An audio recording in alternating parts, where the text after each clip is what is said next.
Good afternoon, everyone. I'd like to call this meeting to order.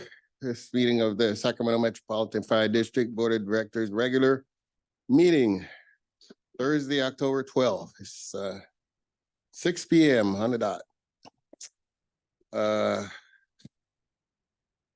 I'll call the roll. Yes, Board Clerk, Perfect. please call it. Director Sailors. Director Weber. Present. Director Sheets. Here. Thank you. Director Sheets is participating remotely this evening. Director Gould is absent. Director Wood. Present. Director Rice. Present. Director Jones. Director Costa. Here. President Clark. Here. Thank you. All right, next we pledge allegiance to our flag. Director Weber, would you lead us in the pledge? To the flag of the United States of America and to the republic for which it stands, one nation, under God, indivisible, with liberty and justice for all. Thank you, Director. And I do.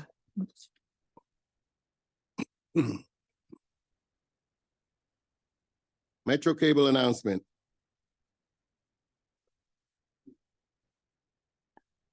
This meeting of the Sacramento Metropolitan Fire District will be cablecast on Metro Cable 14, the local government affairs channel on Comcast, Consolidated Communications, and AT&T Uverse cable systems.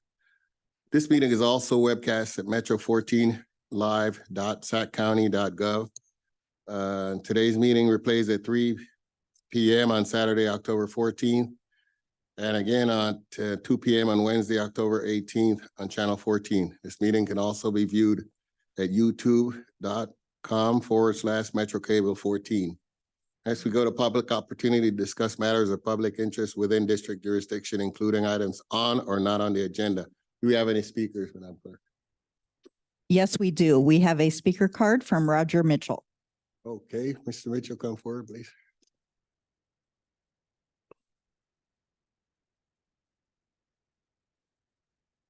Board Chairman Clark, board members, Chief Mitchell, staff, and members of the public. I just come before you tonight to thank all the members of the board and the staff that have purchased tickets to our fundraiser that will be the 21st of this month. That's next Saturday. So we thank everyone that's done that. The restoration, I think you'll get a good look at it this year. The young lady at the Park District has produced a wonderful video to show you how the progress has come along. So in as much as I tell you that we're proud that it was Reeland's second engine, this is an engine that is very typical of all the predecessor districts that make up Metro Fire. And it won't just represent Reeland, it will represent all those predecessor districts as well as Metro Fire. So any questions, I'd be happy to answer. Do we have any questions for? No, sir. Thank you, Director. Next, we go to the consent agenda. Do we have any, you've all had an opportunity to review the consent items. I will entertain a motion to. Motion? Yeah, I'll move the consent. you move it. Oh, I thought Director Wood. Second. Okay, Who do we have? Sorry. Director Wood, motion, and Director Weber is seconded. Director Sailors. Director Weber. Aye. Director Sheets. Aye. Director Wood. Aye. Director Rice. Aye. Director Jones. Aye. Director Costa. Aye. President Clark. Aye. Thank you. Motion passes. The consent calendar is approved. Thank you, Board Clerk. On to move on to presentation items. The first is EMS Award of Excellence plaque and Wildland Fire EMS rescue awarded to Metro Fire's Air Operations Division. We'll have BC Grant Russell doing a presentation. Good evening, directors and Chief Mitchell. I'd like to have Captain Bryce Mitchell and Brian Kahn come up for this award presentation. So on July 28th of 2022, Copter One was requested for mutual aid response to Placer County for a hoist rescue. Copter One responded to the Sailor Flat area of the American River for a person who had been injured by a falling tree. Copter One coordinated the response with the Grass Valley Emergency Command Center and the Placer County Sheriff Search and Rescue Team. Search and rescue had made patient contact and had requested a hoist-capable helicopter. A second patient that was also on scene was unfortunately deceased upon the arrival of Copter One. The area was in a previous burn with numerous standing snags and or dead and fire damaged trees from a previous fire. Copter One arrived on scene, coordinated a hoist insertion of a rescuer to assess and package the patient. Patient was assessed, packaged for a hoist extraction, and then extracted with the rescuer simultaneously and transported to Sutter Roseville Medical Center, where patient care was transferred to the trauma team. In August of 2023, Metro Fire was notified by the National Wildfire Coordinating Group out of Boise, Idaho, that Metro Fire Air Operations had been nominated for an EMS Award of Excellence. In September of this year, it was announced that Metro Fire had been awarded the 2022 NWCG Award of EMS Excellence for the response that night in Placer County. And on behalf of the NWCG, I'd like to present the award to Captain Bryce Mitchell, who was the pilot, Brian Kahn, who was one of the rescuers that night. Unfortunately, firefighter Matt Dargan couldn't make it tonight. He got sidetracked by a medical aid on his way here. And James Doyle, who's out of town, who was also the flight officer and hoist operator that night. And I'd like to give the podium to Captain Mitchell for a minute to just discuss the complexities of that rescue. Thank you. Thanks, Chief. Good evening, board. Thanks for having us tonight. I'd like to go over some of the key aspects of the rescue and talk about what this the plaque or the award means to the unit in general. To go over some of the key aspects, we had very low illumination by the moon at night. When they say that we were requested as a hoist rescue capable helicopter, it was also on a very dark night, which makes the significant complexities increase. So that evening we had relatively good weather, but even with our night vision goggles, we have very high-tech equipment that assists us. Vision was extremely decreased just based on the low illumination of the moon. We also had a significantly deep canyon. So the top of the canyon rim was about 6,500 feet and the bottom of the canyon rim was at about 3,800 feet. So we had almost 3,000 feet of canyon walls on either side of us. And it's very rugged terrain out there. So once we were able to mobilize and get the aircraft en route, the success in these type of calls as complexities increase, the things that create success are found in the details. So the details on how we worked together as a team that night and really led by James Doyle and by the rescuers that were on scene, the fact that we're able to train with outside agencies and our allied partners up in Placer County enabled us to actually communicate and interact with individuals that we had trained closely with just through annual training events and talked to on a regular basis. So it gave us that team connection there just because we wasn't our first time working together. That increased our ability to get the job done quickly. When we're out in that area, fuel is a factor, so time is of the essence. So smooth is fast, and or slow is smooth and smooth is fast. So we were able to package that patient and transport them to a hospital nearby in very short order. It took the crews about 3.5 to 4 hours just to hike in to get ground units in place. And once we had gotten there, we had the patient packaged and transported to the hospital in about 28 minutes. So you can see the increased service that we provide by being able to do that. And obviously the crews that were on scene there that night, Brian Kahn was the second rescuer on the aircraft that night. Just having an extra set of eyes to be able to help everybody be on the same page, make sure that everybody is looking at the same things and we're all looking at all the hazards in the areas.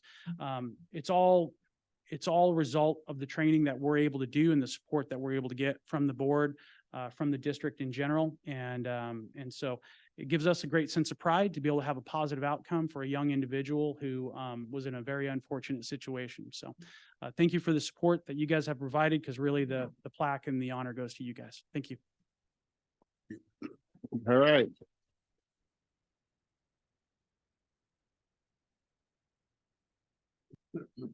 Clark, can we get a picture with that group up front, President Clark, real quick? Is that okay?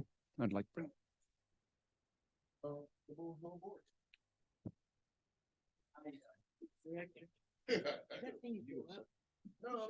of us. The light show? Yeah, we could all be there. These guys. Right? These Can we all fit? No, well, first you. Okay, all right.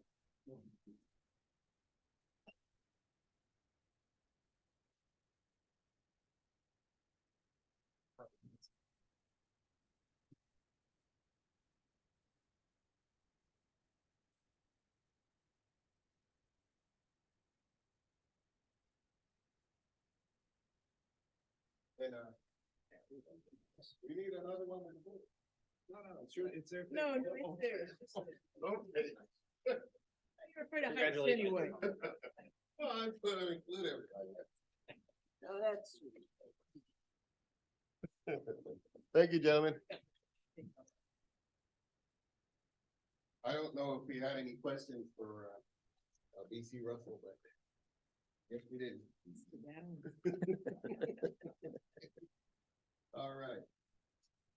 The second, presentation item is, advocacy action plan presentation that the Director of Government Affairs, Kyle McDonald. The recommendation is, there's no action, of course.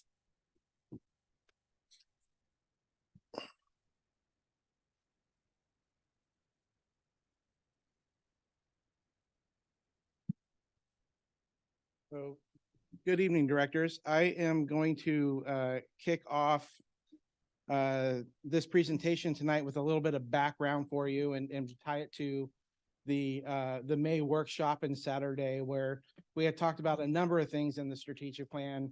We had attached an idea of external engagement. There was the board intent in there, but we had talked about attaching a couple of things, an economic development plan, and then the ledge and ledge affairs advocacy plan. So this is an update on that.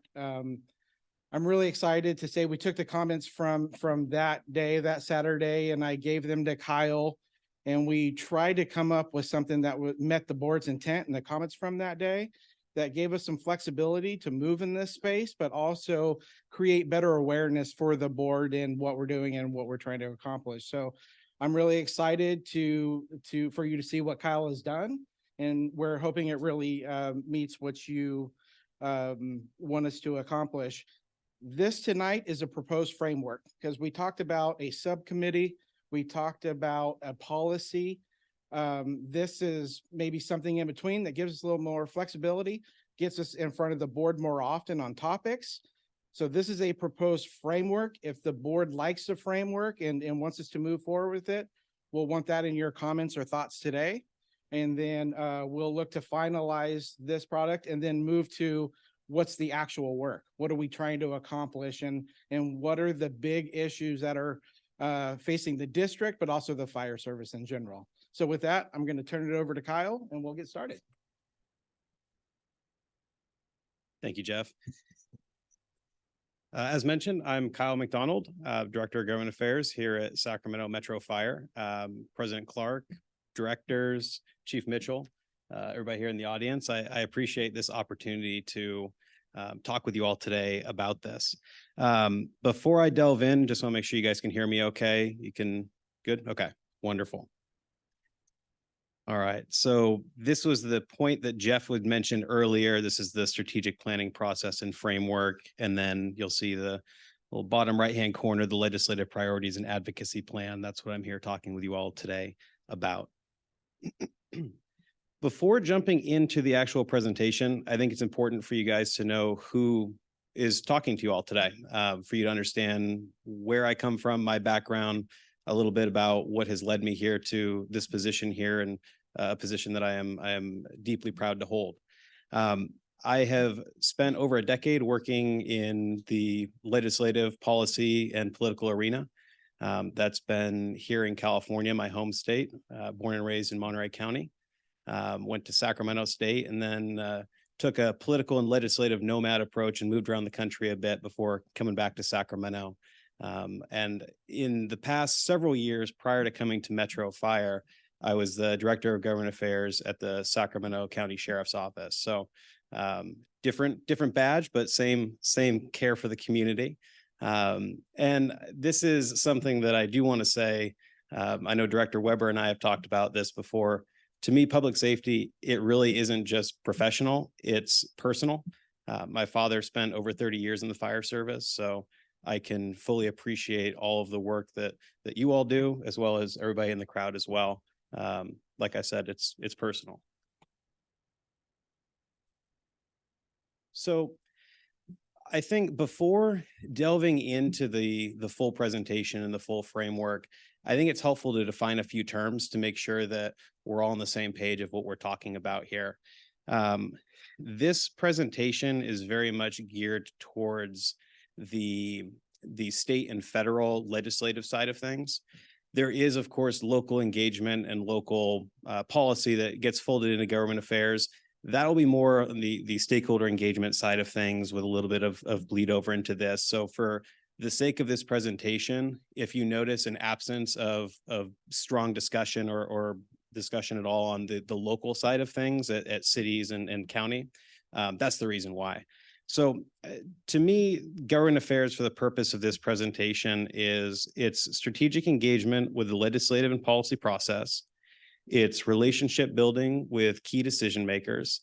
It's making certain that we're securing that status as a go-to resource for facts, evidence, and testimony. And quite honestly, and to boil it down simply, it's just working to make sure that we have a seat at the table where decisions are being made. This all ties directly to the external engagement board directive that you have, and it ties quite well to the policy and legislative side that I'm very passionate about.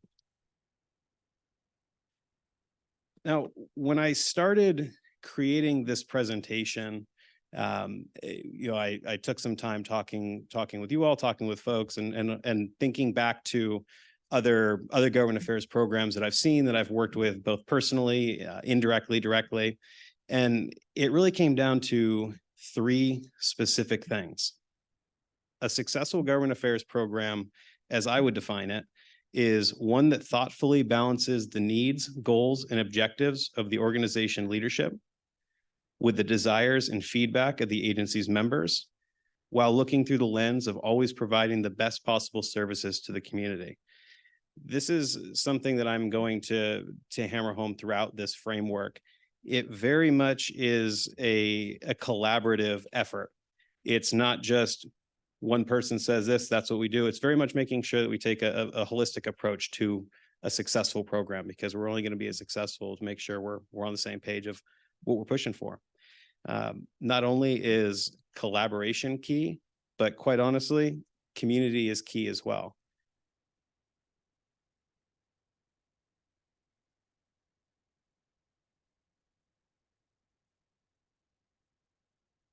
As I said, community is key. Well, I just really wanted to build up the drama there for you all. So now I want to delve into what the essentials of effective advocacy are. This is based on, again, my experiences, but it's also based on what I've seen work elsewhere. And it's also what I think would work very well here with what we're trying to accomplish. The first piece is establish relationships early. This is vital. It really is important that we build meaningful relationships with our elected officials, their staffs, legislative and policy staffers, agency representatives, and it's really important to do it prior to having an ask. And to elaborate on that, it's not just, to me, the establishing relationships isn't just a one way, we know who to reach out to if we need something. It's also important to make sure that they know who to reach out to if they need something from us, whether it's a question like we had in January from a member of Congress who wanted to learn more about our response during the storms, or if they need to get stats and facts and figures on something, or just making sure that the communication is, again, collaborative, but that we have that relationship built up early. That's going to be really, really important for us to accomplish what we need to do. I do want to pause for a sec and just say, if at any point you want me to answer any questions, I'd be happy, of course, to answer them at the end. But if we're going through this and you think of something, feel free to just stop me. I might be, talking a little bit fast through some of the parts. It's not nerves. Genuinely, it's just excitement. I'm very passionate about this. That might be coming through right now. But okay, let me move on to continuing the conversation.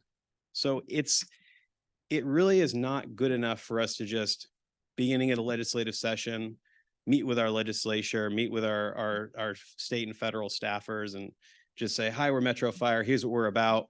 I'll see you in 2 years or 4 years or 6 years. It's really important that we keep that conversation going, that we build those relationships to not just be an initial conversation, but a prolonged conversation.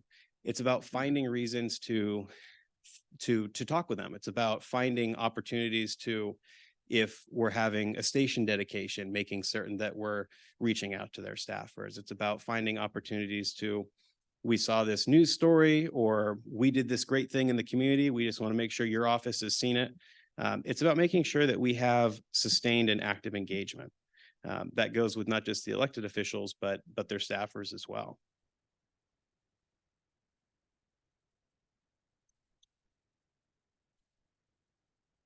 Another very important piece of the essentials framework here is state and federal priorities.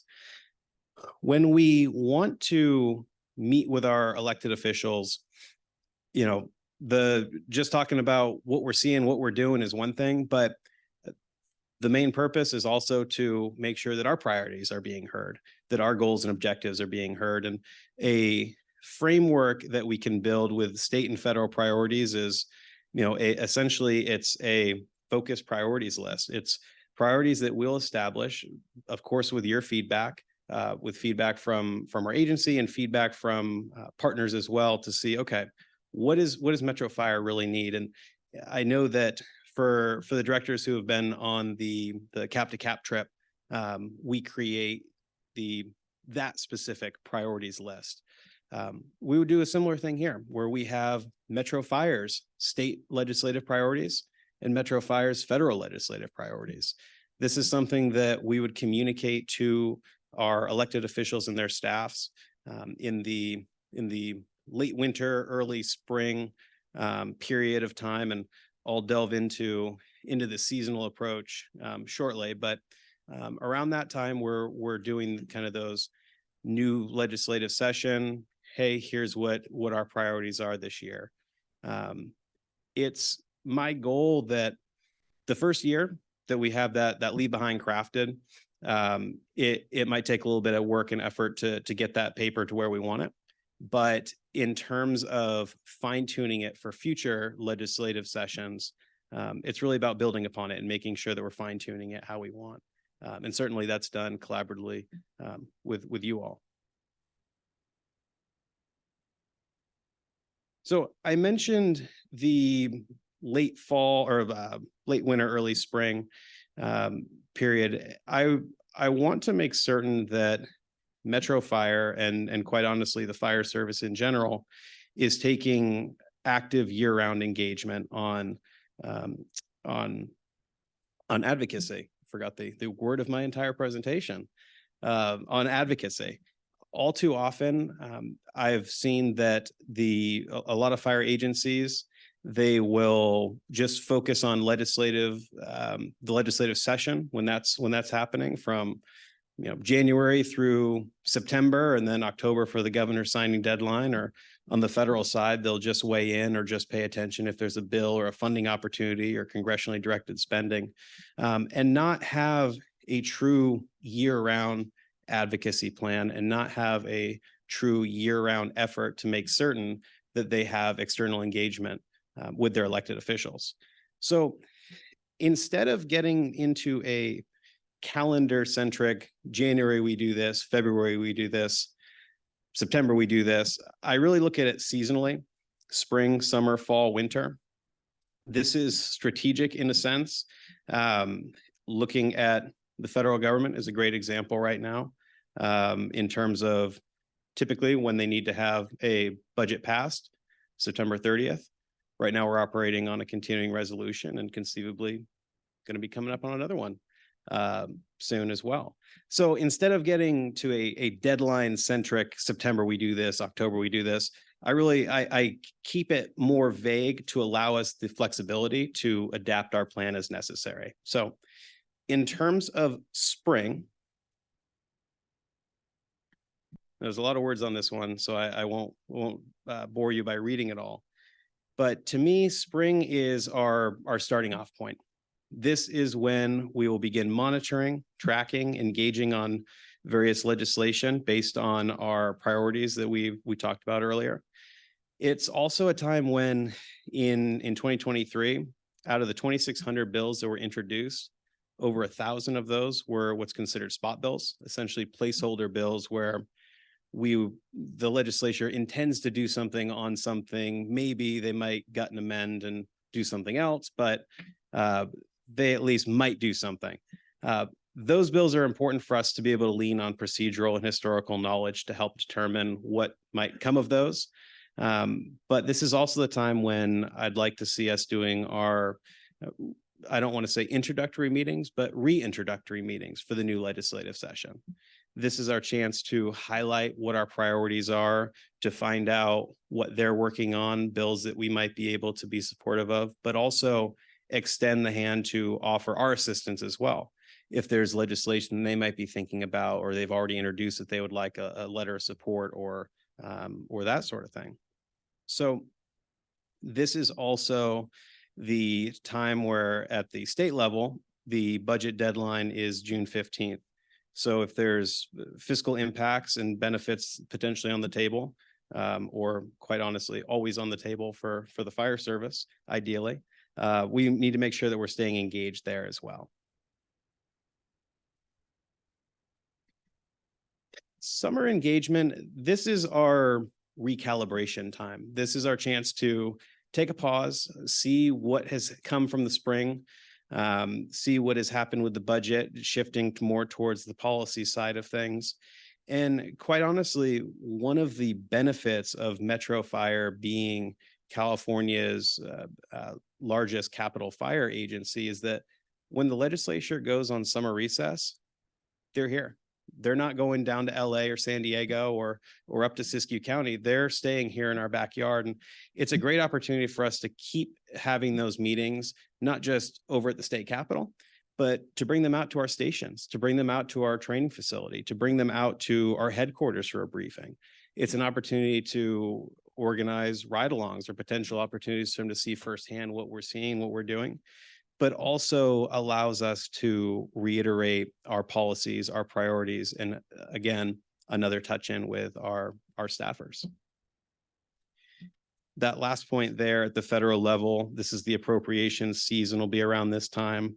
If we've been pushing for either congressionally directed spending or potential grants or funding opportunities, this is our opportunity to be highlighting that as well.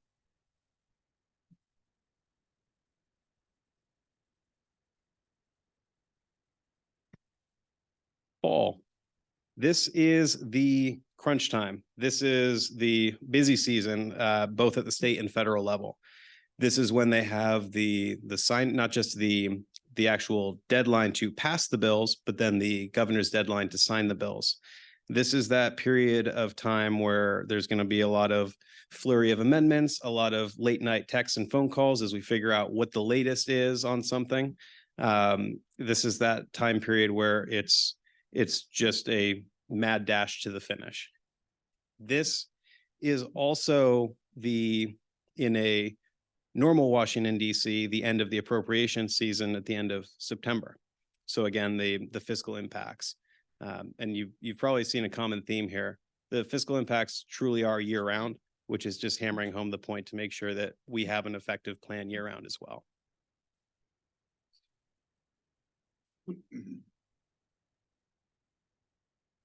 The winter engagement period. This is our true regroup, recalibrate. We look at what passed, we look at what didn't, we look at what might be a 2-year bill.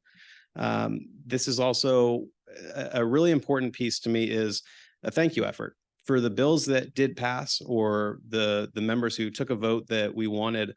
It's important to us to not just go to them and ask them to vote for something, but it's important to make sure that we thank them and follow up afterwards. That's, again, another opportunity for us to have a touch in, but it's also the right thing to do. And it helps build true, strong relationships. This is also the period of time where we'll discuss and review our state and federal priority papers, modify as needed. Ideally, take out the things that we managed to get across the finish line and add new things in, or recalibrate what we need to look forward.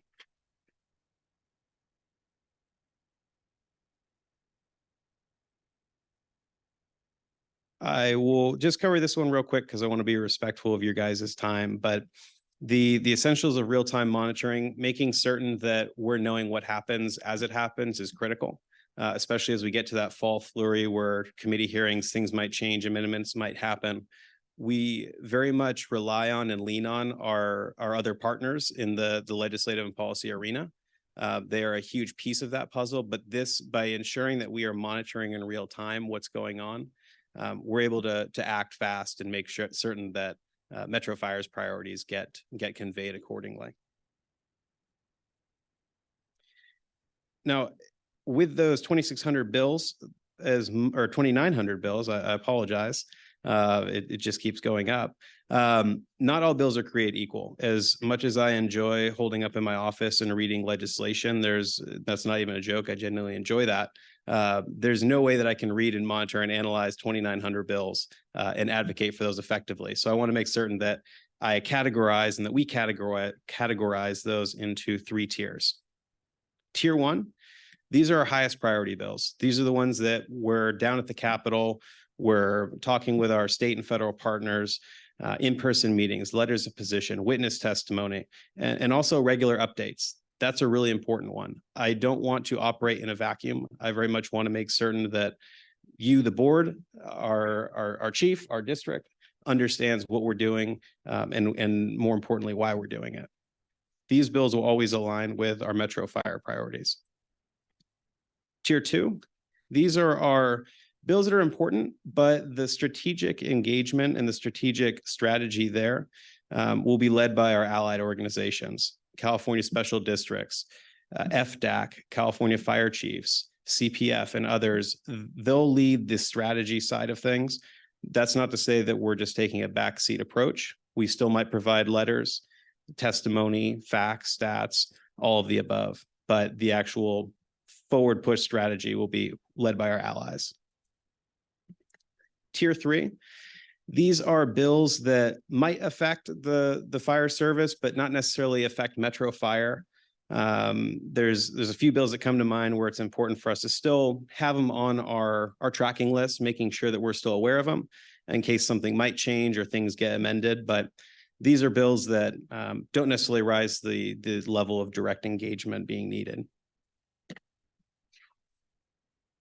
Now, the essentials of cultivating collaboration, it's not just about collaborating with our elected officials and state and federal partners in the legislative and policy side. It's also important for us to capitalize on our position here in California's capital region, working to make certain that we're working with elected officials, but also agencies, the organizations that I mentioned before, business groups and things like that. And I know, Jeff, you wanted to come up and elaborate on this point. I just want to, we were doing this presentation for Chief House and we got to this point, and at that point in time, Chief House goes, how do other fire agencies do this? And I said, well, it's kind of at the fire chief level. It's based on availability. They get called away. And I said, but we're different. Like I started doing this in 2018. Our proximity to the Capitol, our ability to be on all those working groups, to participate in that committee that doesn't even have a name yet, where everybody's in the room and hear the issues and bring it back. We're at a different point to where now some of our partners like Confire and others are calling us. Like, where are you guys at? Where are you doing? So I want to stop and tell you that. I think we're kind of in new territory here in a lot of ways, but I also want to make the point here that this board makes us different. Because of your personal interests and what you do outside of this, each of you have a different lens on all this and a lot of work in this space. So I really do think, like I've heard from all of you, this is where we can work together. This is where if we have a tier 1 issue and we know it and we're bringing it to the board and this just happened, we would love to engage with you more and have you more involved in this space. So I just want to stop here and make that point. I think, Chief House wanted me to say, like, the board needs to hear that, because we are kind of charging into a new territory here, and I don't know how, but we have a seat in the room. I think that's important for the board to know. Thank you. Thank you, Jeff. Exactly. He summarized it perfectly. It really is about making sure that we've got that seat at the table and that we're occupying that seat at the table. and making sure that we're also working collaboratively internally as well. Making sure that, you know, what I'm doing is being communicated with our community relations folks, and that we really are working to get to a point where we want to truly have that collaboration internally, externally, and all throughout the process. Now, the last 3 slides are talking about the organizational roles. This is something where I very much welcome your feedback on. The first point is organizational role of the board of directors. This is not me coming up here telling you this is what you're going to do. This is me based on my experiences, what I think would be the best approach, but I very much welcome your feedback and input on the role of the board of directors in this process. As Jeff mentioned, we are very unique because of this board. You're elected by the community that we serve. You're also uniquely positioned to take constituent feedback and help aid in the setting of those long-term policy priorities. Like Jeff said, on the tier 1 items, especially being able to bring you guys to a meeting, to be able to provide your direct input, not just to the legislature, but to the community that you serve too, will be very helpful in growing Metro Fire in that realm. We'll also lean on you guys to help us annually fine tune that legislative priorities list. And the last point, regular communication will be instituted. I didn't put in there exactly what that looks like. I think that we're going to go through some fits and starts so we figure out exactly what regular needs to be defined as. But I want to commit to you all that that's a very important one to me, that you don't just hear from me once a year and we talk politics and legislature, that you're actually aware of what's going on. Regular may be me coming up here to talk to you all. It might be email communication, but it will be something that hopefully gets us to a point where you're hearing from us and understanding and the policy side, and we're better understanding what you're hearing on the ground as well. Organizational roles for the fire chief. Similar to the board, it'll be up to the chief to help establish the shorter term policy priorities that work to advance Metro Fire's long-term interests. The fire chief will be the agency signatory for the positions that we take at local, state, and federal policy legislation.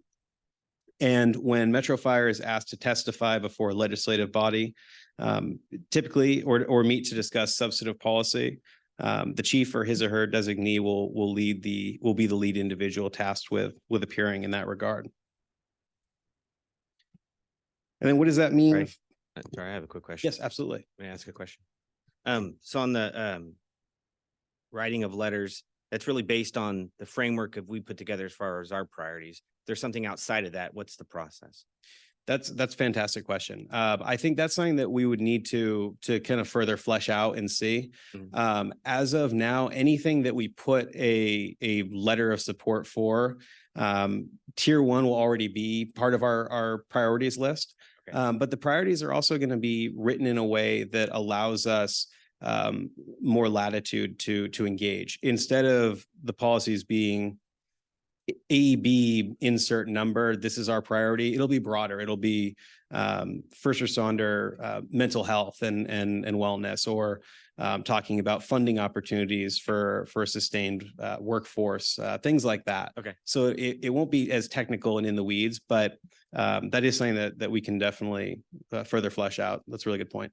Thank you. And I'd also like to say it's usually a tier 3 topic for us, which the board would already have awareness on. Like this is, and those typically come with template letters from one of our partner associations, where they're asking us to put our name and logo on an issue topic. That's probably tier 3 for us. Okay. So it's usually pretty vetted by that point in time.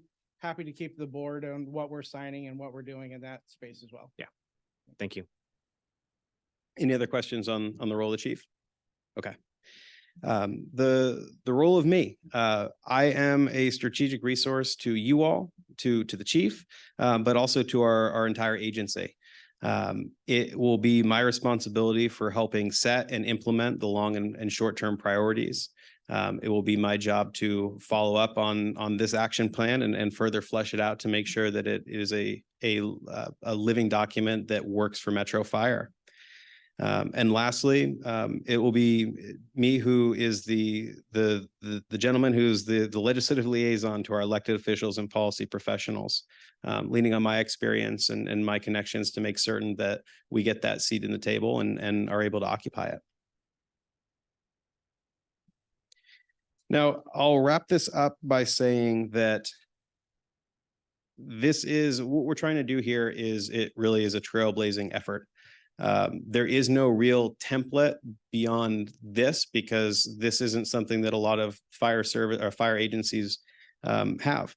But as we shift and work on the large agency mindset and make certain that we're out there as a leader in our community, in our capital region, in the state of California, but also nationally, I think that we have here and with your guys' support, the ability to create something really great and something that I'm genuinely excited about. I will wrap it up now by ending on the first slide. I just want to, in the conclusion piece, I do want to point on where we are different, where we can move faster is we work with a lot of cities. We were on a League of Cities call this morning related to fire chiefs. And they were talking a lot about what they have to go through as a better policy to write a letter. And it actually literally has to go to a whole different department, get 15 checkoffs, and the opportunity to weigh in on the subject is over before it starts. So a lot of we're sitting here going, wow, we can move pretty fast. If it's something that's important to this board, to the fire chief and to our community and members and everything else, we can engage with this structure pretty quickly. So that's, I think, what Kyle and I are excited about. We don't have the handcuffs that a fire department would have, right? So that's why a district is great. That's why the size of our district and our location to the capital is really important. So that's what we're excited about. But the conclusion here, again, going back to the template here, this is a framework for a ledge priority advocacy plan. If the board is okay with this as a process and how we move forward, the next step is to identify the topics, to give you guys what we're thinking about the federal, state, local level, kind of put it in the tier system, saying, okay, board, you agree that these are the biggest issues facing this district. And then that'll be our execution orders, if you will. And then we would come back to this board, providing you updates on our seasonal engagement, as it were, or if there are major swings in something that's happened at the Capitol, it may be emails. But I think it's getting you guys more awareness on where we want to take this based on the input that we got in the May. So that'll conclude our presentation. Again, it truly is a presentation. There's no action. Would love your feedback and thoughts. And I'll turn it back over to you there, President Clark. Questions? Or comments, yeah. Questions or comments? I've said this before, you guys are rock stars, incredibly important work with your entire shop. Not only to keep on top of what is now happening, but what I really appreciate is the long-term forecasting that you folks are doing.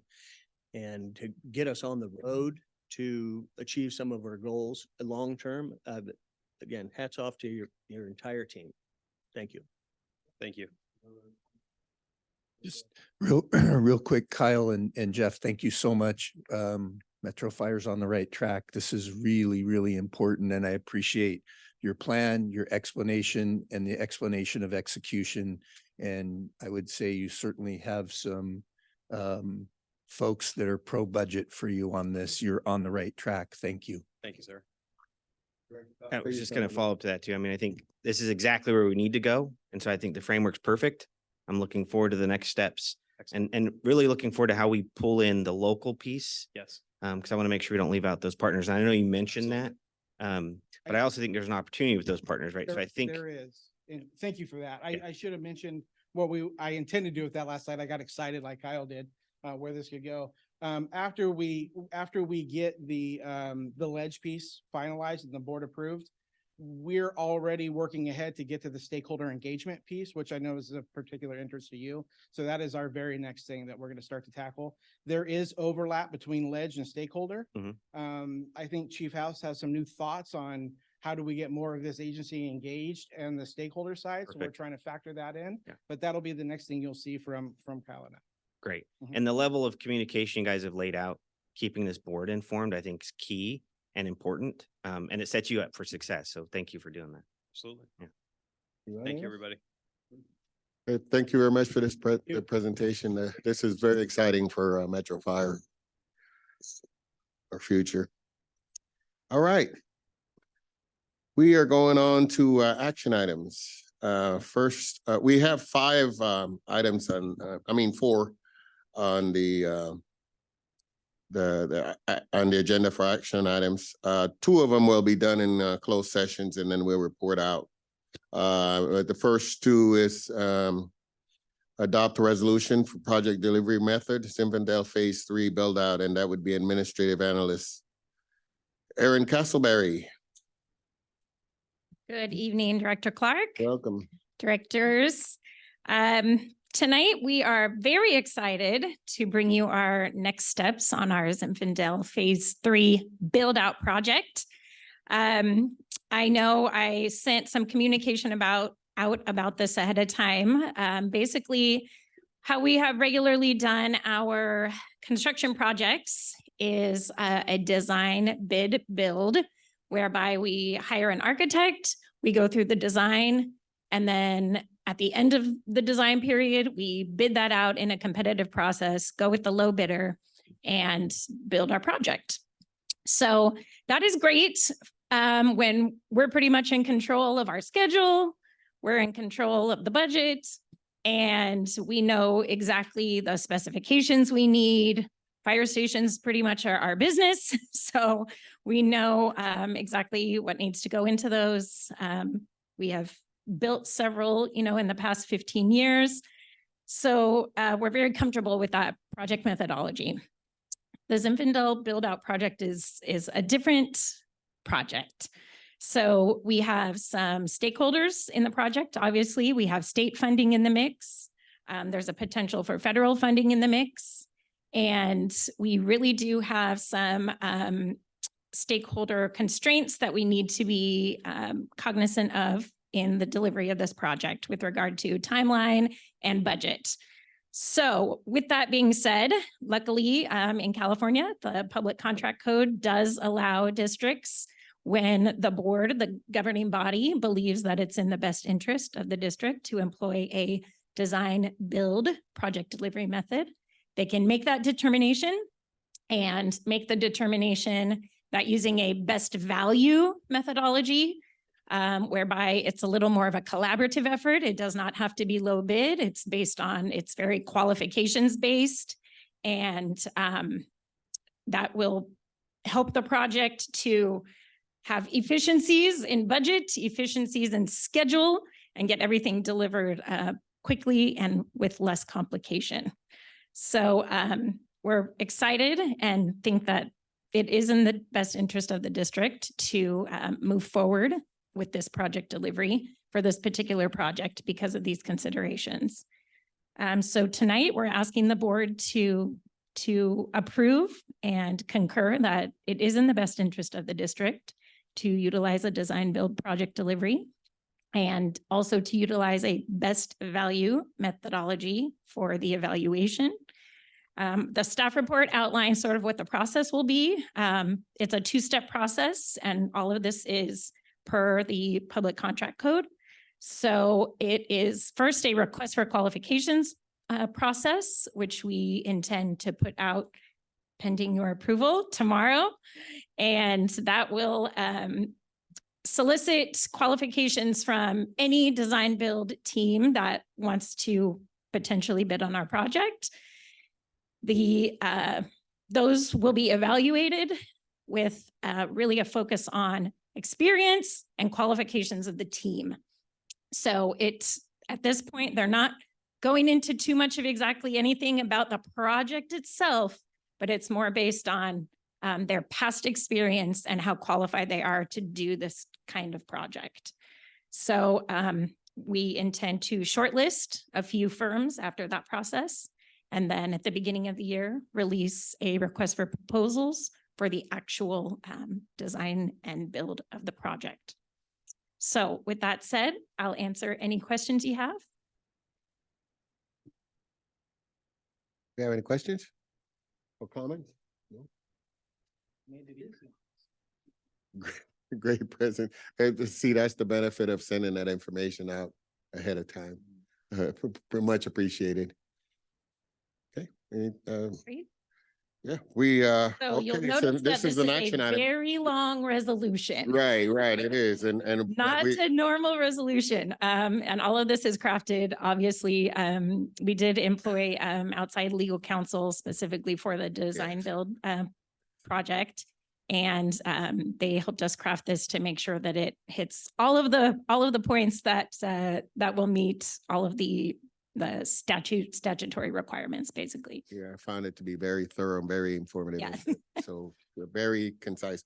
This is an action item. I'll entertain a motion since we have no questions. I'll move staff. We have. Second. Okay. Director Wood and second Director Costa. I heard him before you did, Director Rice. Board Clerk, would you Yes. call the roll, please? Director Sailors, Aye. Director Weber. Aye. Director Sheets, Aye. Director Wood. Aye. Director Rice. Aye. Director Jones. Director Costa. Director Clark. Aye. Thank you. Motion passes. Okay, next thing we're gonna go on to, and we, council, if you have any comment regarding this, it's this adopted resolutions, capital improvement plan amendments. And we had the CIP, capital improvement resolution, Fund 212 A resolution and Fund 212D resolution. And I think we might do them separately. Or, yeah, okay, Separately, so. That's correct. Yeah, Separately. I wanted to Yeah. make sure we do it in that manner. Yes. It's all one Okay. item, yeah. All right, well, the first one, the CIP resolution, do I need a motion in a second? Did you want me to present on that first? Oh, okay, yeah, all right, go ahead. Okay. I'm sorry, yes, Okay, because separate you item. were up again. Yeah. You were up again. I kind of got ahead of myself here. All right, So, a couple weeks ago, we just approved this plan. Yes, You we might did. be That's why- thinking, why are we coming back already with an amendment to this Yeah. plan?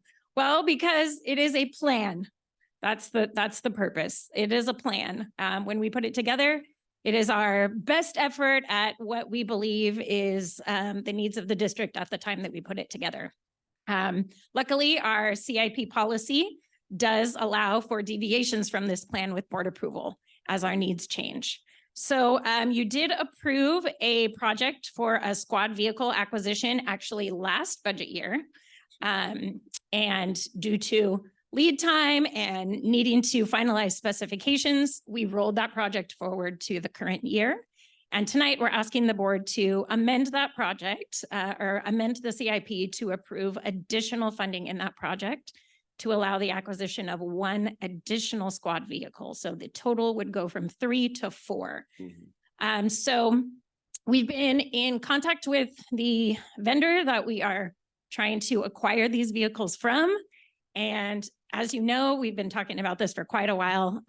It's a very dynamic situation right now with acquiring any type of vehicles or apparatus. And so in those discussions with the vendor, we're looking right now at about a 530-day lead time on those vehicles. And just in consideration of our current needs, which, as you know, we have one squad already in service. We'll be putting another one in service next month. And just some anticipated service delivery changes that we believe will come about as part of the standard to cover process and service delivery plan process.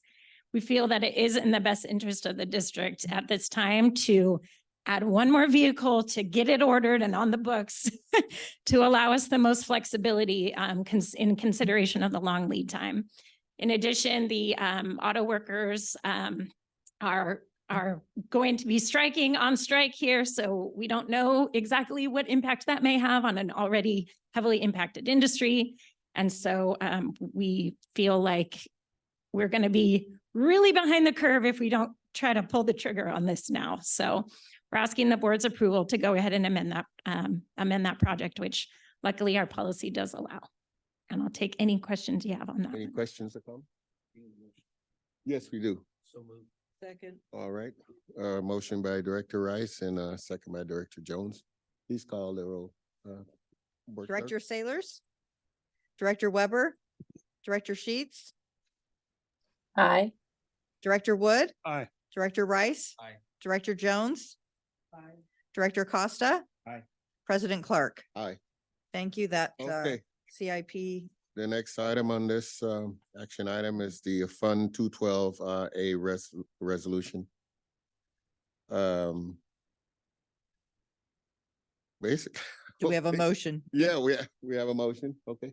Because we already dealt with this, but we just had to, you know. Okay, Director Jones. Okay, 12A. Second. Director Costa has a second. Call the Okay. roll, please. Yes, Director Sailors. Aye. Director Weber. Aye. Director Sheets. Aye. Director Wood. Aye. Director Rice. Aye. Director Jones. Aye. Director Costa. Aye. President Clark. Aye. Reso adopted. Okay, next we have Fund 212D resolution. Need a motion? So moved, Mr. Chair. Or, Director Wood? Motion? Have a second? Second. Do we have a second? Director Second. Costa? Okay, call the roll, please. Board Direct- Clerk. Yes, Director Sailors. Aye. Director Weber. Director Sheets. Aye. Director Wood. Aye. Director Rice. Aye. Director Jones. Director Costa. Aye. President Clark. Aye. Okay, the next two action items, which will be industrial disability retirement for engineer Stephen Caldwell and industrial disability retirement for Captain Colin Swarthout, will be done in closed session and we'll report out on that. So next we go to reports. We need the President's report. I don't have a report. Fire Chief. Chief Mitchell. Thank you, President Clark. Good evening, directors. I'm filling in for Chief House tonight as he's attending a public safety cloud workshop today down at Microsoft's office in Mountain View, along with Chief Wagaman and some other members of the California Metro Fire Chiefs and Western Fire Chiefs Association. So thank you for having me this evening. It's a different seat here tonight than I normally sit in, but I'll tell you the pride with which I watch our folks come up and do these presentations and to also see them out here and to know what they do out in the field is incredible. I'm really happy to see all the folks here tonight. And I just wanted to say that before I got going. So thank you. We'll go a little bit off script here. I want to bring Engine 65 up to the podium. Captain Poulos, if you can bring your crew up to the podium. They're the folks that took some time out of their day this evening to bring us the cancer awareness engine tonight. So I'm going to have Captain Poulos come up and introduce his crew and then just tell us a little bit about the program. And I know he can look over to Captain Wilborn if he gets in too much of a jam about what we're going to do for the rest of the month. But Captain Poulos. All right, good evening, everyone. Well, I'm Captain Ryan Poulos. I'm Engine 65A and got firefighter Dave Smith here and engineer Eric Humalainen tonight. We brought the cancer awareness engine your way tonight. I worked at Station 109 for many years and I'm at 65 now. So I've actually been at those houses. I've had the opportunity to staff the cancer awareness engine for quite a few years in a row now. And it's always a privilege. I think most people out there in some way or another have had their lives touched by cancer, whether it's been individually or family or friends. So it's always very well received within the community.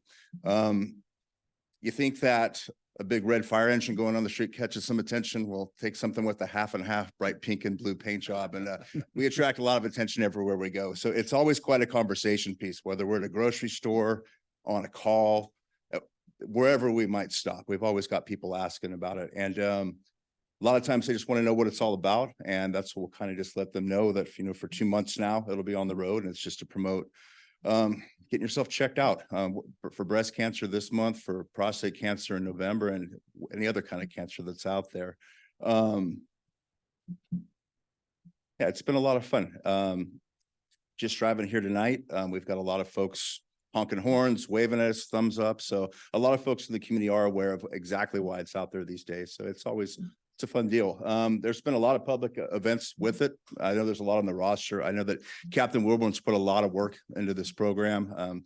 Just today, we were actually one of our EMS vendors just for a photo opportunity with their staff. Brought it here tonight for you board members to have your photo opportunity as well. And I think there's some school visits scheduled. I know there's a Kings game scheduled in a week that it's going to be going to. So yeah, it's quite an opportunity. It's always fun and we're glad to do it.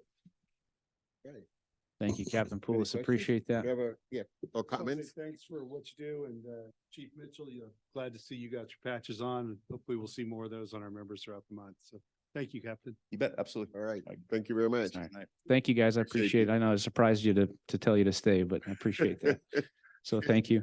Surprised. Okay, and the next one is tied into this, but not in a happy way. It's with profound sadness I inform you of the peaceful passing of retired Captain Robert Bob Bruce on Saturday morning, October 7th at his residence in Galt. Captain Bruce dedicated 24 years of faithful service to our community and retired from Metro Fire on December 30th of 2017. He leaves behind his beloved wife Denise and their son Hunter. Captain Bruce had a positive impact on literally everyone he came into contact with here at Metro Fire and outside. I know we talked before the meeting about all the contacts he had throughout the state and really larger than that even. So he was truly an exceptional individual, known for his kindness and unwavering commitment to help others, but also for his dry sense of humor and finding ways to make you laugh all the time and messing with you. So during this difficult time, the Bruce family kindly requests privacy. Captain Parker Wilborn has been assigned as the Metro Fire liaison to his family. And then when we get further information about services, we'll make sure and share that. So please keep the Bruce family in your thoughts as we move forward. And I would also ask President Clark for a moment of silence before we recess into closed session for Captain Bruce this evening. Absolutely. Thank you. On to some happy news. The promotion ceremony we had back on October 3rd was for 21 of our members. We had 3 professional staff, 2 battalion chiefs, 12 captains, and 4 engineers who were promoted from between March and October this year. That's always fun time to see everybody and their families. The ceremony went great, and it was a great opportunity to celebrate, again, along with the friends and families, lots of pictures, and it's a milestone for each one of those members to be honored that evening. Thanks to all the members who had a hand in putting that together, especially the Community Relations Division for their big lift and coordinating the entire event, and the family, friends, and current and retired members who attended. We had a great turnout, so thank you. I'm also excited to announce that the district has reengaged communications with our community through a quarterly e-newsletter. You may have seen that recently, the Metro Fire Scene. The first newsletter was distributed on October 9th. The Metro Fire Scene newsletter aims to create meaningful and long-lasting relationships with our residents, our local businesses, and community-based organizations through consistent communication and relevant safety information on upcoming events, Metro Fire highlights, and much more. And if you haven't already seen it, make sure you check it out because it'll be a regular thing that we do. And great job over there for getting that out. Some new hires. So please join me in welcoming Saeed Sadat. He was hired for the position of administrative specialist in the support services branch effective September 18th. I'd like to ask Saeed to come on up to the podium up there and do a little introduction and let us know a little something about yourself.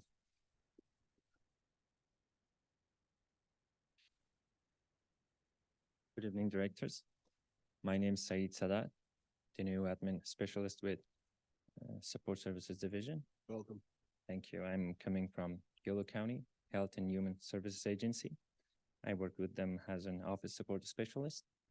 And before that, I worked with Employment Development Department during the pandemic in 2020 and 2021. And I'm happy to have the great opportunity of working with Metro Fire. Thank you. Thank you. Congratulations. Being here, Saeed, appreciate it.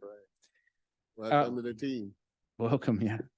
And then we also had Tanya Zamora, who was reinstated for the position of paramedic in the Metro Medic program effective October 4th of 2023. We'll welcome her back. So promotions, congratulations to Kendra Clark, who was promoted to administrative specialist in CRRD effective September 19th. I'd like to ask Kendra and Peppermint and anyone else you'd like to bring up with you to say hello and also give us a little bit of history on yourself. Hello, my name is Kendra and this is Peppermint. I started working for the district as a temp January of 2021, and then I was hired as an office tech in March, and I just recently got promoted to administrative specialist, and I honestly can see myself spending my whole career at Metro Fire. I love it here. This is Peppermint. She's the 10th puppy I have raised for service. The company or the organization is called Canine Companions, and they raise service dogs for people with disabilities other than blindness. So veterans, children, mostly wheelchairs and hearing impaired individuals. So she's my 10th puppy, and she will leave me in May to go and learn to be a super service dog. And yeah, Metro Fire and Canine Companions are my 2 loves. So All right. thank you for having me. Thank you, Kendra. Welcome. Thanks, Kendra. And you always got to find out if it's okay to engage with Peppermint, see if she's working or not. So thanks for bringing Peppermint tonight. Retirements, the district would like to congratulate engineer Christopher Nelson on his retirement on October 10th of 2023 after 29 years of service. So congratulations, Chris. And some reassignments, the following members were selected to join our drill master Dylan Fader for the 23-2 MMP Academy as drill instructors. And the academy just started on October 9th. Firefighter Kyle DiBiase and paramedic Diana Borsch were both selected to fill those roles. And congratulations to Captain Jeremy Crawford for being selected to fill the training day captain assignment effective October 9th, 2023. And he is filling the position that Captain Jason Cahill was filling. He's been reassigned back from the training division to the suppression effective September 4th. And the district would like to thank Captain Cahill for his dedication and commitment while working in the training division. Under recruitments, the district has a number of them up going on right now. There's letter of interest from the rank of captain paramedic for the position of EMS day captain with a final filing date of October 11th by 4 p.m., which was yesterday. So that's closed now. Letters of interest from non-probationary firefighter engineer or captains for the position of drill instructor for the 23-1 Fire Academy. So which is scheduled to run, 24-1 Fire Academy, which is scheduled to run from January 16 through May 17th of next year. And letters of interest are due for that by 4 p.m. on October 23rd.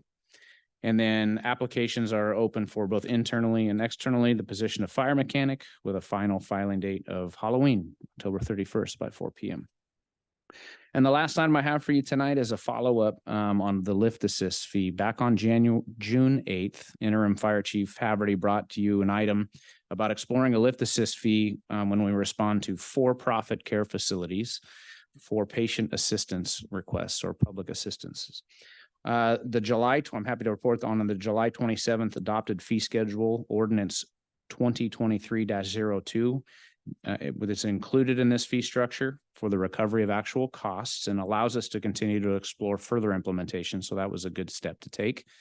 And there are a number of items that staff has been considering when we're looking at this fee, and many of which that you all discussed that day, that evening when it was brought forward, such as ensuring we have it's used only for-profit healthcare facilities, and then it's what the legal definition of those are and a required training level of healthcare facilities where those calls occur, et cetera. There's a number of items we're looking at just to make sure we do our due diligence for that. I did want to bring back a little bit of data as we're looking at this, notably the data back from 2022. If we went through and scrubbed it on a first run initial look, it said we had 95 calls out of 3,298 that occurred in what looks to be a healthcare facility. So just as an awareness, it's less than 3% of our public assistance calls. Yes, it's 95 calls for service that would be available for this type of a fee structure. And it's also notable that was discussed to make sure that the private citizens of our district aren't being impacted by this. 1,262 or 38% of those calls from last year out of that number were in those 1 and 2 family residences. So that's the vast majority of where we see those calls, and we want to make sure we get that right. So we're continuing to look at it further, and we'll come back to you with a recommendation in the future on how to move forward on that. Just want to give you a brief update there. So, and that's the end of my report, unless there's questions. Have any questions for Chief Mitchell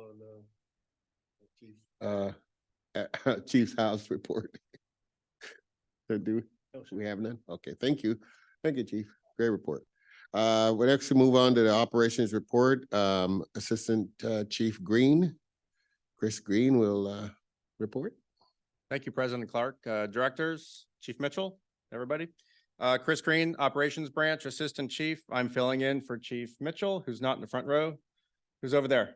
Got 2 items to present to you tonight. The first is providing an update on Copter One. There's a lot of information behind this. So my goal tonight is just simply to present you the facts of the event from 10 days ago and the process we're using to address the event and moving forward. Our safety division is working on a green sheet, which is in final draft form right now, should be released relatively shortly, which will contain all the finite details and contributing factors. We do not want to get the cart before the horse, so to say, but that will be presented to you and the entire membership. It'll be a public document as well. So to back up 10 days ago on October 3rd, Copter One was performing flight training over Folsom Lake. Upon returning to Station 115, they were over Granite Bay and they lost the right-hand crew door. The door fell onto the roof of a residence, did cause some minimal damage to the roof. Thankfully, no one was injured. Our flight crew is healthy. Everyone on the ground is healthy. The flight crew was able to get the helicopter back to Station 115. The door was recovered. And that night, we immediately contacted great partners at CAL FIRE through their aviation management unit and asked them for their assistance in fact-finding with us and an investigation and working with us moving forward. We're very grateful for their assistance. They spent the rest of the week out at Station 115, working with our flight crew, our program manager, our chief pilot, and our maintenance professionals, and contacted us 2 days ago on Tuesday with their preliminary findings. At that time, the executive staff, myself and Chief Lozano, met with the CAL FIRE representatives. They presented us what they have found. And we immediately scheduled a meeting that next morning with every member of Air Operations out at Station 115 to share what we've learned thus far, again, in the preliminary stage. From the fire chief, the executive team, and all assistant chiefs met with everyone out at Station 115 and really had, I think, a very good, transparent conversation about what happened, what we've learned thus far, and to start to put the puzzle together on how we're going to build a process to move forward. And that's where we're at tonight. The big step that is going to occur next is the green sheet's going to be distributed, which is going to transparently show all of us what happened and really how we're going to move on from there. Specifically, what Captain Bryce Mitchell is working on right now with maintenance is their plan to address the damage to Copter One and any modifications that might need to be made to Copter Two. That plan is the first stage. Anything about a fiscal impact or a schedule is yet to be determined. I'd be purely speculating at this point tonight, but we do anticipate having that plan put together hopefully by the middle of next week, and we'll definitely communicate that to you as well.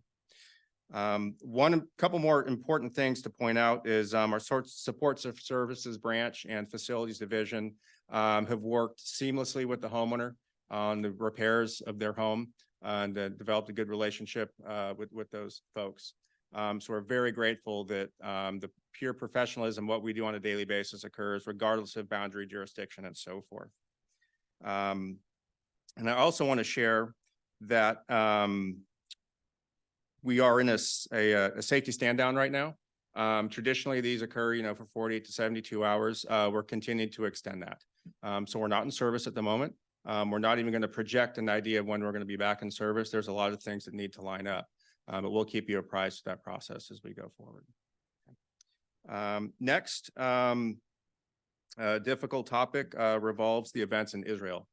As of right now, if anyone's been paying attention to the media, there's been a former leader of Hamas has declared tomorrow, Friday the 13th, is a jihad throughout the world. So there's definitely some significant concern within the Sacramento area. We work very closely with the Central California Intelligence Center, the CICC.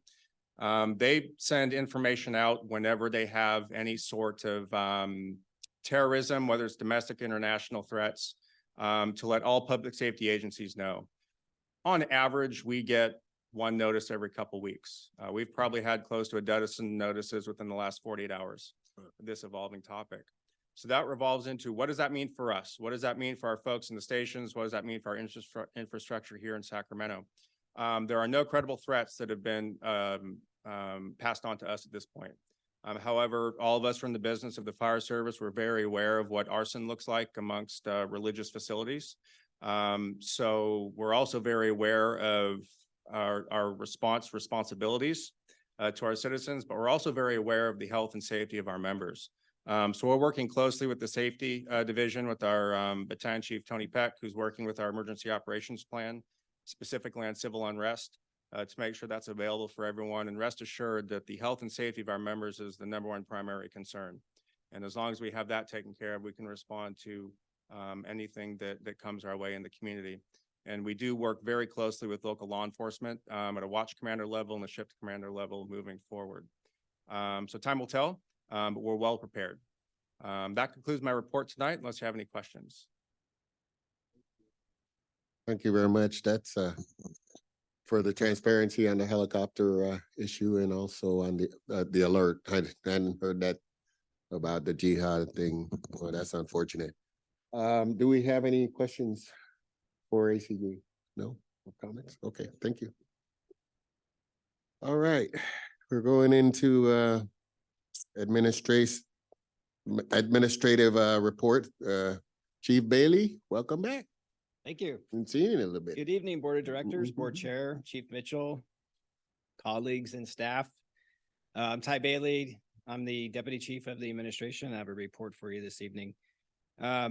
Since we last met, Station 42 was dedicated on September 29th to Captain Mike Guzman and Engineer Kyle Rutherford. Thanks for all that were help getting that completed for us. And there was a transfer of command ceremony that's going to be held on 10/24 at at Cordova High School.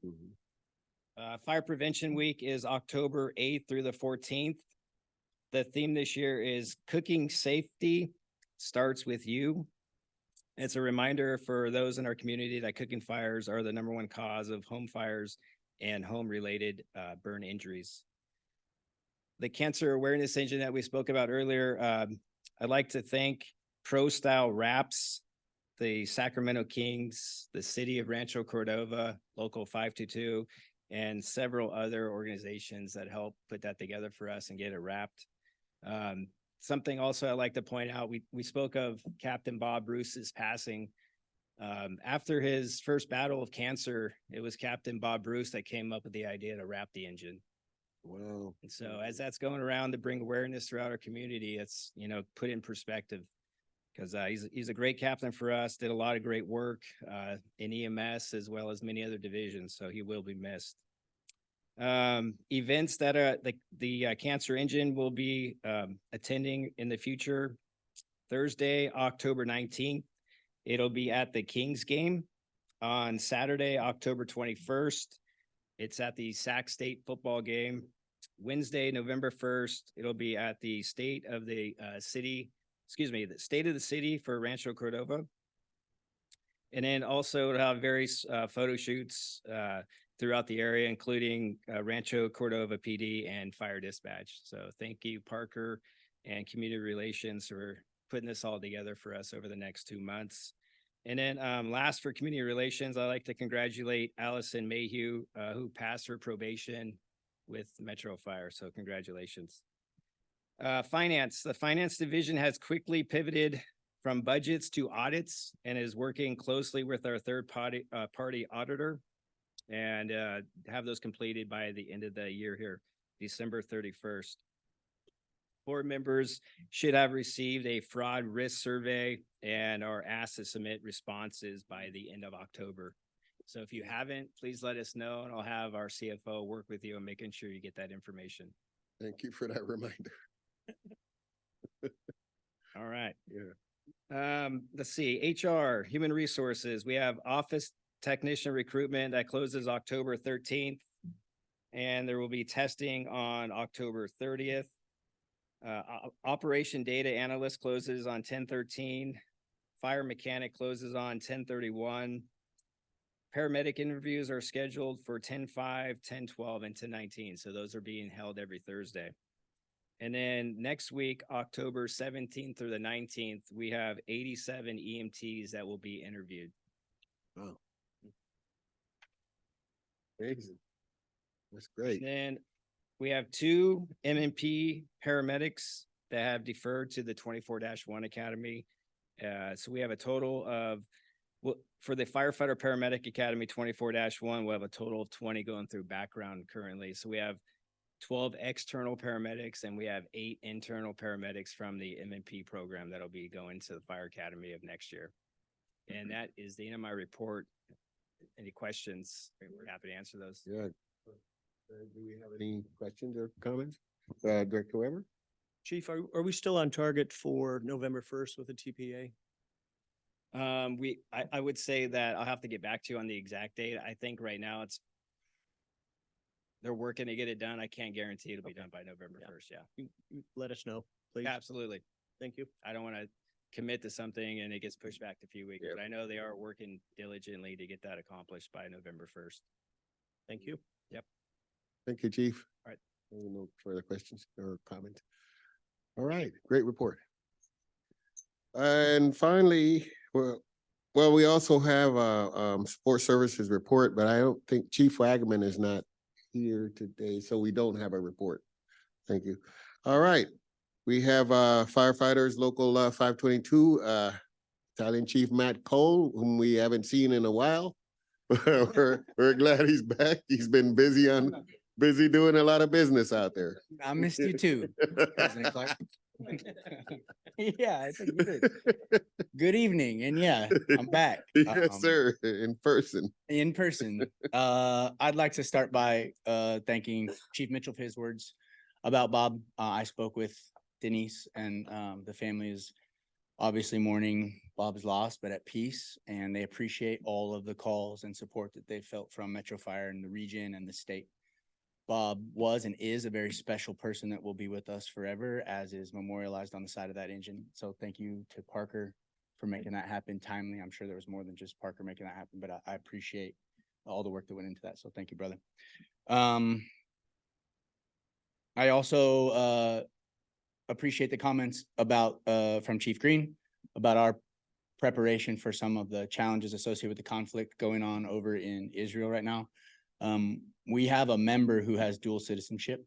Sam Farhi has US and Israeli citizenship, and he was called to go take action side by side with his brothers and sisters over in Israel. So we are supporting Sam and his family, and please keep him and his family in your thoughts and prayers as we see how that conflict evolves. Hopefully we'll be over sooner than later. And then I also appreciate the comment about Fire Prevention Week and cooking safety. Station 105 just cooked their first meal back at their kitchen, and we'll make sure that they understand that this is Fire Prevention Week and it is all about cooking safety. Yeah, perfect timing. Slid that right in there. My report is fluid. I feed off what other people say clearly here. So I'd like to report that today we had a general membership meeting. We do those quarterly and all of 522 comes together. Today was a big general membership meeting because we took nominations for e-board positions moving into the next calendar year. We took nominations for president, secretary, treasurer, membership services, and vice president positions. So we are going to have President Jameson continuing to serve as president, Dustin Rodriguez continuing to serve as sec treasurer, Jeremy Crawford is going to continue to serve as membership services, and Sean Scollard is going to be our vice president representing the Metro unit moving forward. So I have been humbled and honored to serve this membership for the last 2 years.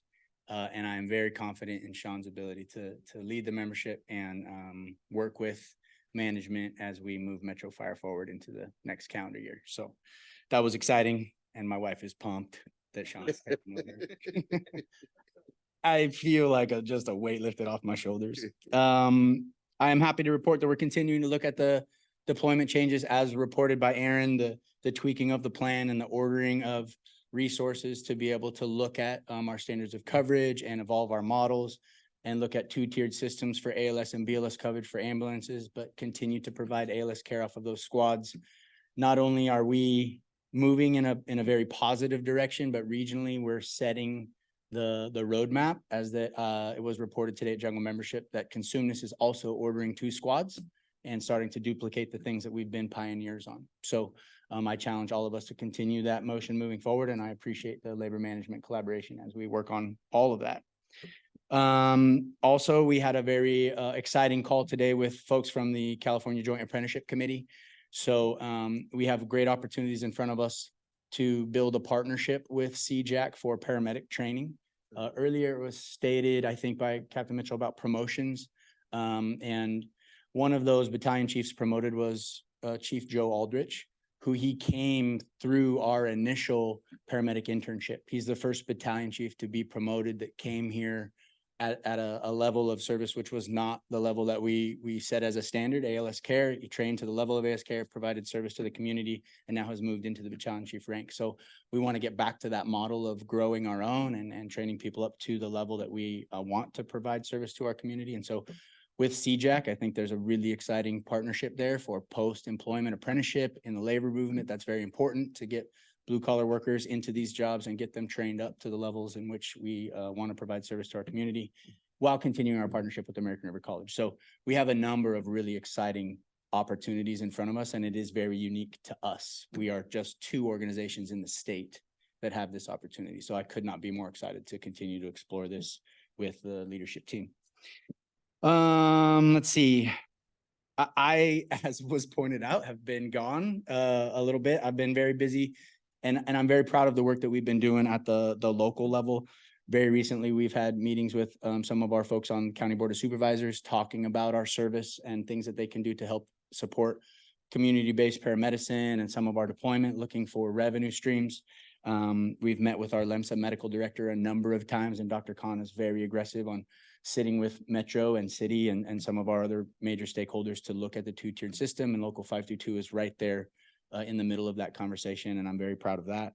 At the state level, I personally been fortunate to work with the legislative team on a number of Assembly and Senate bills. I'm very proud to tell you that our governor has signed all but one currently, and we're hoping for that final signature tomorrow. But things like cancer research, funding $7 million on a bill for cancer research, and we know, as we've talked about and we stood in front of that engine, like that's touching everybody. So that money will help us hopefully find ways to reduce some of the exposure and challenges that our members face. The retirement parity for 37 Act counties, so that there's reciprocity should somebody fall injured or ill serving their communities. And we have former organizations, predecessor agencies that are 37 Act counties, so that does affect Metro members today. So that those bills are fantastic. The PTSI presumption being extended. All these things are very important, and our partnership with CPF and our involvement here, because as Kyle pointed out, our proximity in this capital, we have a responsibility to our brothers and sisters up and down the state to be a local champion and a partner at the state level. And we've been grinding on that. And I'm very happy about where we are. And we have one more big lift on AB 40 that we hope that signature comes tomorrow. And I'm literally texting Doug as I'm sitting back there. So I wanted to be able to like break exciting news. It wouldn't be my story to tell, but I really wanted to tell it. But hopefully that will be tomorrow. And at the federal level, the fact that we have a full release position here and that I can go do all kinds of crazy stuff all over the place afforded me to go learn about PPG-EMT, letters that I did not understand. And now my rudimentary awareness on that is allowing me to help at the IFF level, our 10th district vice president, in protecting fire jobs within our state. Fire service sometimes is attacked by other people with other interests, and the knowledge base that we have at Local 522 is helping to protect some of those positions and increase services other places. So it's been an exciting time. We've been super busy. And so I'm back in time to remind you about the Fallen Firefighter Memorial coming up this weekend. So please, if you find time on Saturday between 3 and 5, come down to our state firefighter memorial, and we will be recognizing 3 family sacrifices: the Mrzinski family, the Vitti family, and almost the Rutherford family. And the wall is full. We all know that we'll be rebuilding that memorial. There was also a bill that was signed to help fund that with the license plate extension and some of the stuff we did last time. It's a shame that all those walls are filling. We're going to need to add more, and those are going to fill too. So let's come out and recognize the sacrifice of our brothers and sisters up and down the state. And I hope to see you all there. So unless you have any questions, that concludes my report. Yeah. Usual. We have first Director Rice. Go ahead. Matt, I just wanted to say thank you. I've been in your shoes, and I want to thank Amber for sharing you with us. And you've done a tremendous job, and I believe that you have also been a really tremendous and good partner. Thank you. Thank you, sir. And I just wanted to build off that too. Thank you for all your hard work, and the standard you set and the partnerships that we see. Only together can we move this organization forward. And as Director Rice said, as far as being in your shoes, I'm just curious if Sean is going to get a pair of nice sneakers like yours, or are you taking those with you? Shoes will stay in my closet, but these have become the official union uniform. Okay, so he will be so wearing something like I would that. expect something similar. All right, thank you. Thank you, sir. All right. All right. Okay, and that great report, we'll move on to committee and delegate reports. Executive Committee, our next meeting is to be determined, Communications Center JPA. Assistant Chief Green. Thank you, President Clark, again, directors, Chief Mitchell, everybody, Chris Green, a board member for the Communications Center JPA. We met on October 10th, took action on 2 items. The first was approving the board up company RFP proposal revision on the process. And the second was approval of the resolution to fix the healthcare contributions that continue to rise across all agencies. That concluded our meeting. We will meet next in these board chambers on October 24th. Happy to answer any questions that you have. Green. Thank you, sir. All right, Finance and Audit Committee. Thank you. Mr. Director Wood. Yeah. Thank you. Mhm. The Finance and Audit Committee has not met since our last meeting. Our next meeting will be October 22nd at 5 o'clock here. End of report. Thank you. Thank you, Director. Policy Committee, Director Costa. Thank you, Mr. President. The policy committee met today. We had one presentation item. We reviewed the meal and refreshment policy, and we referred that policy to this board. So it should be at our next agenda. And our next meeting is November 9th. End of report. Okay, we're gonna go to board questions and comments, and right after that, we'll have that moment of silence for Captain Bruce. Director Sailors. Thank you, Mr. Chairman. I'd just like to say congratulations to our air crews for their wonderful rescue they did out in, I believe it was Placer County. Yes. I do think that our air program is a very good program for this and for our region. I can't wait for our 3rd helicopter to get in the air. And I also want to thank Engine 65 for bringing the cancer awareness engine over tonight for all of us to see. And everyone else, just stay safe out there, especially with everything going on out there in society. That's it tonight. Thank you. Director Costa. Thank you, Mr. President. No comments. Okay. Director Jones. Thank you. Echoing previous comments from my fellow directors, as well as I want to say congratulations to all of us for moving forward. I feel like we've taken a humongous, larger step in terms of establishing our internal and external connection communication from the local to the federal level, as was presented tonight by Mr. McDonald.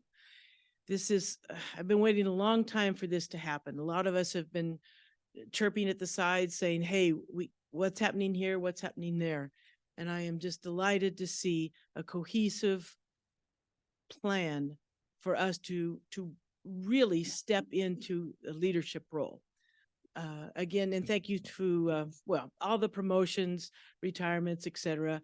Well done, all of us. And I'm looking forward to tomorrow. Thank you. Director Rice. Contained, President Clark. Okay. Thank you. Yeah, Director Weber. I have no comments. Okay, Director Wood. I have nothing that I can say any better than what's been said. Thank you. All right.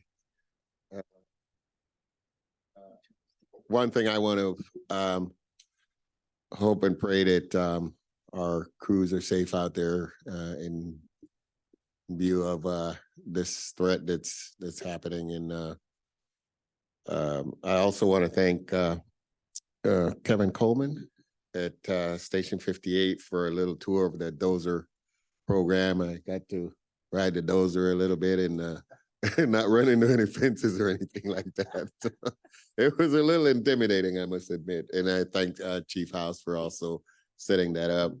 And thank you to everyone for your reports. It was great, fantastic. Kyle McDonald, Ms. Castleberry, Jeff Fry.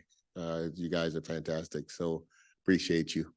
With that, before we recess to a closed session, let's have a moment of silence, a moment of silence for Robert Bruce.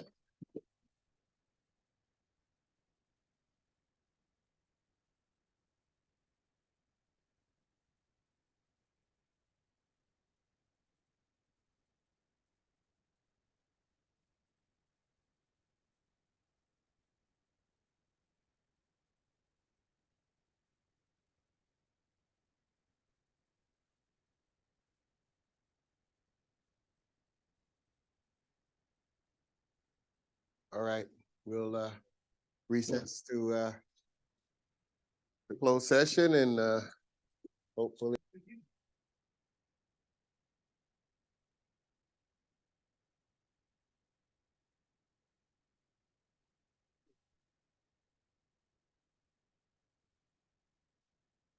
Oh, yeah, this is much better. Thank you, Art, for the tip. So we're going back into open session. Council, would you report, please? Yes, thank you, President Clark. The board met in closed session on a number of items. First is the workers' compensation claim of Joseph Reyes. No action was taken on that matter. The board also met on item number 2, Troy Thompson, workers' compensation case. The board unanimously voted to approve a potential or to approve a settlement and give authority to its third-party administrator to effectuate that settlement. Next on item number 2, there were 2 IDR, industrial disability retirement matters, one involving Stephen Caldwell. No action was taken. That will be considered by the board in open session. And also the IDR for Colin Swarthout. Again, no action was taken on that matter. That will also be considered in open session. Just want to point out that it's action item number 4 for open session, which says Captain Troy Swarthout. That's a typo. It should be Colin Swarthout when you take that matter up. And then finally, the board met under Government Code Section 54957A regarding cybersecurity issues. No reportable action was taken. Thank you. Okay, so we'll need a motion to, okay, I'll second. all right. We have a motion by Director Weber and a second by Director Wood. Call the roll, please.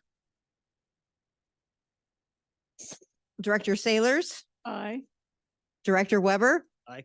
Director Sheets, Aye. Director Wood, Aye. Director Rice, Aye. Director Jones, Director Costa, Aye. President Clark. Aye. Second would be Colin Swarthout. Mr. President, I'd like, oh, sorry, I've jumped in. Oh, no, Sorry, go sir. ahead. No, go I ahead. wanted to make a motion to accept the disability retirement for Captain Colin Swarthout. Okay, Director Rice, motion, Director Wood, second. Call a roll, please.